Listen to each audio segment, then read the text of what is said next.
Oi, galera, estamos aqui de volta com os queridos dos Três Elementos e hoje o vídeo é sobre design gambiarra. Eles vão aí devagar um pouco ao redor das gambiarras evolutivas, né, que o pessoal fala. Elas são usadas aí para refutar, né, o pessoal do design inteligente, que eles falam que tudo na natureza é perfeito, mas a gente tem aí uma história evolutiva aí dos seres vivos que não condiz com isso, né? A evolução não atinge uma perfeição. Então, bora lá. O que eu fiz para preparar o roteiro para a live de hoje foi olhar pra gente, porque eu tinha duas abordagens para fazer.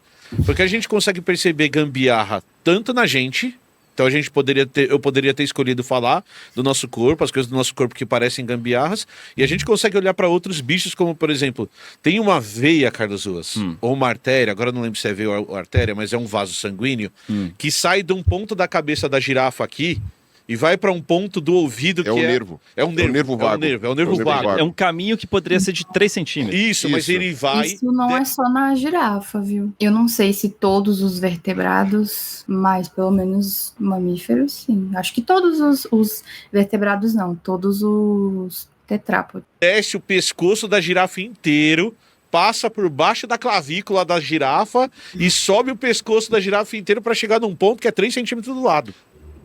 É a gambiarra máxima. Tanto que tem um vídeo muito legal no YouTube de um zoológico em que eles mostram o nervo vago. Então eles abrem o pescoço da girafa, dissecam a girafa e eles seguem esse nervo inteirinho. Ele passa lá embaixo no corpo da girafa, sobe. O nervo tem 4 metros de comprimento para fazer um percurso de... E isso é porque... Vamos refazer? Ah, não. Refazer dá muito trabalho.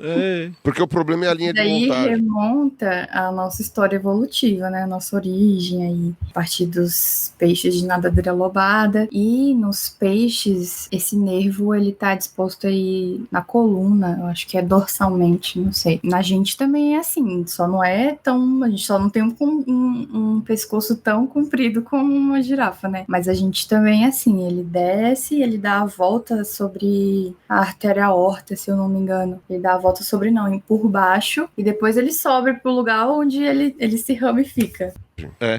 Não dá pra ser diferente, porque a linha de montagem é pra um bicho de pescoço curto. E aí o pescoço ficava aqui e o negócio tem o caminho mais rápido. Não, o negócio é o seguinte, é que tudo aqui envolvendo o nosso pescoço, a gente tem que lembrar que a gente é peixe. Tem que lembrar, nós somos peixes. Então, tudo que deriva daqui... tudo que vem daqui na formação embriológica, o pessoal aí que está assistindo que estudou medicina, alguma coisa assim, sabe? Você tem aquelas fendas branquiais, que são os arcos branquiais, né? Que nos peixes que ainda tem formato de peixe, são as brancas, né? Que usa para respirar, né? Que ficou aqui abrindo. No nosso caso, a gente não tem. Né? O pulmão tomou esse lugar. E aí a gente consegue ver a evolução disso daí olhando para peixe pulmonado, por exemplo, que tem os dois, né? Tem tanto as brancas quanto os pulmões. Então a gente sabe de onde deriva uma coisa da outra, do ponto de vista embriológico e genético. E o que a gente sabe é, por exemplo, o primeiro arco branquial viraram as mandíbulas. Né? E aí você tem o nervo, as artérias e o osso. Aí o segundo arco branquial virou o aparelho ióideo embaixo e a columela no ouvido, que é o nosso estribo. Aí, terceiro, quarto, não sei o que, e vão virando. No nosso caso, tem também cartilagem da traqueia, tem uma série de coisas que vão se transformando. Só que as veias e as artérias e os nervos que passam por aqui, eles têm que obedecer uma certa ordem, porque as coisas são montadas daquele jeito. Então, por exemplo, você vai passar à esquerda daqui. Por quê? Porque é assim que é montado. E nos arcos branquiais isso talvez faça até um sentido biológico. Mas tem uma posição muito boa. Exatamente. Para um tubarão, aquilo lá é o melhor esquema. É o melhor caminho.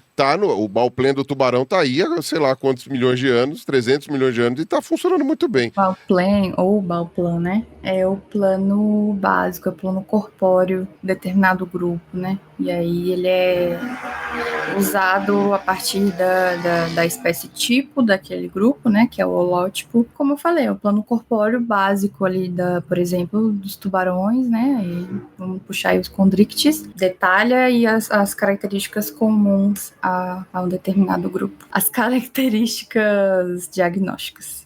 Girafa esticou o pescoço, né? E no caso da girafa, não é nem que houve um aumento do número de vértebras. Ela tem a mesma quantidade de vértebra que a gente, só que elas são muito compridas.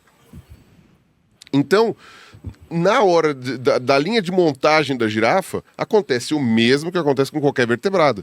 Passa aqui as fendas branquiais, faz aqui a artéria, o nervo, passa por aqui, por aqui, por aqui. Só que aí no caso da girafa, o negócio vai esticando, e o nervo vai dando a volta. Ele vai esticando junto, né? Junto. Tipo, aí não tem ninguém pra chegar e falar, tá puxando o fio aí, solta, bota pra cá. Não tem ninguém pra falar isso. Desliga o fio e liga direto. Isso, tira, não. Aí fica aquele negócio lá, e aí quando você vai ver, você tem aquela corda gigante passando por sei lá quantos metros. O importante é ser funcional, né? 2 metros de pescoço e fazendo isso. E aí você tem 2 explicações possíveis, na minha opinião.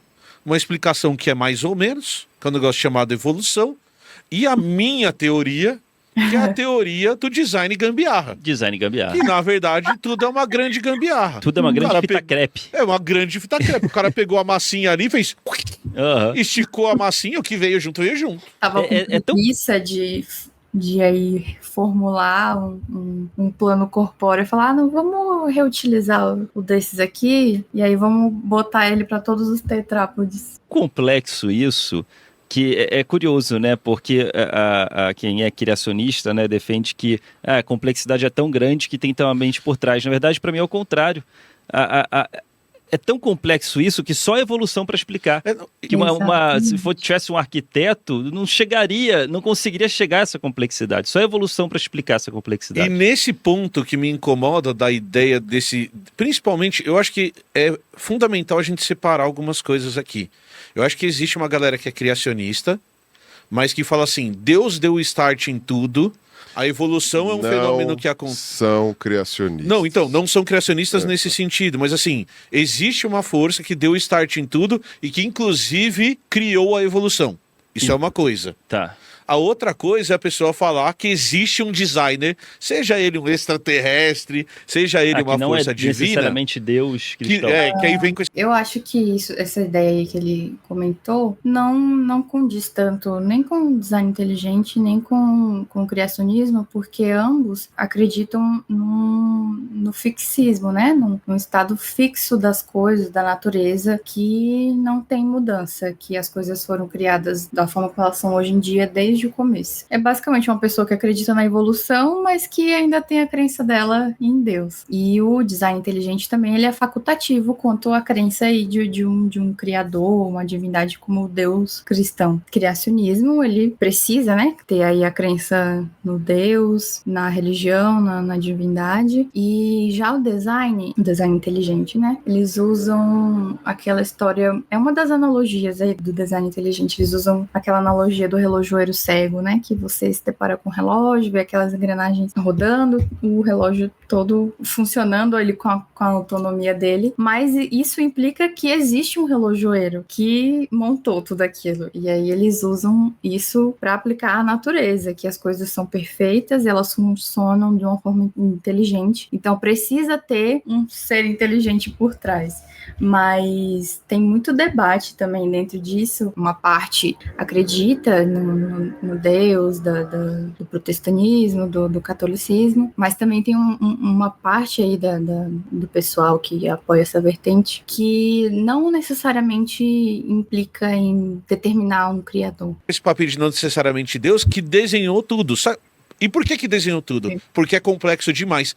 Mas daí erra no básico.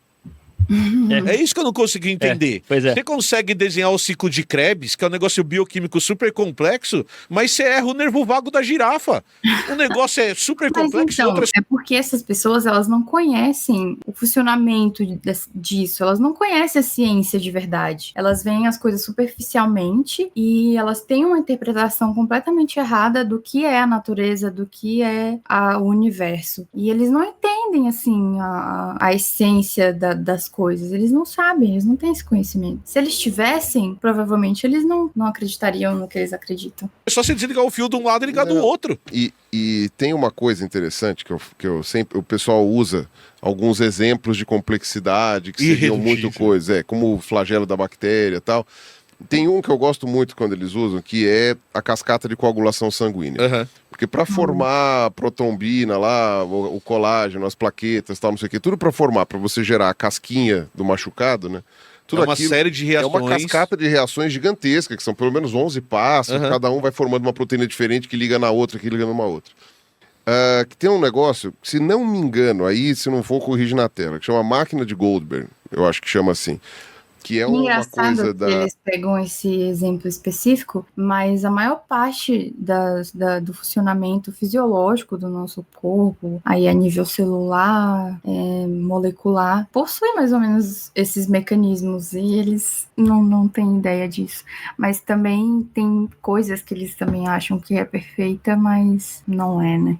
Da arte. Isso daí é do cinema, dos desenhos animados, que é muito comum. Que é uma coisa, que é aquelas armadilhas extremamente complexas para fazer coisas simples. Então eu me lembro sempre do Tom e Jerry, que, assim, o Tom consegue capturar o Jerry, amarra ele e, assim, tem um peso que vai cair em cima dele. Só que não é, ele já amarrou o Jerry, ele poderia pegar aquele peso e jogar em cima do Jerry. Não. Tem uma vela queimando uma corda. Isso. Tem uma vela queimando a corda. O que vai acender a vela é uma mão falsa com um isqueiro que tá amarrada na máquina de lavar, que tem que ligar para soprar o negócio lá, o taco de sinuca, para não dizer negócio. Um troço absurdamente complexo, sendo que ele podia simplesmente pegar e jogar o peso em cima do Jerry. Ele podia comer o Jerry.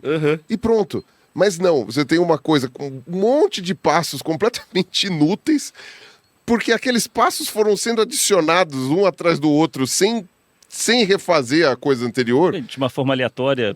Porque é uma funcionalidade. Antes de precisar matar o Jerry, a função ela é completamente aleatória e não direcional. E é muito legal isso daí. Eu acho que eles têm outros vídeos que eles falam sobre isso, mas é interessante a gente trazer de novo aqui alguns outros exemplos pra gente ver como que é curiosa a evolução. O pessoal fala muito também sobre o DNA, né, que é um negócio muito complexo, muito perfeito. Tem uma série de questões que, vamos falar, logísticas que não fazem sentido, por exemplo, na replicação do DNA. Vou trazer um vídeo sobre isso, sobre biologia molecular, e que é muito incrível. É isso, pessoal. Muito obrigada por assistir até aqui e até a próxima.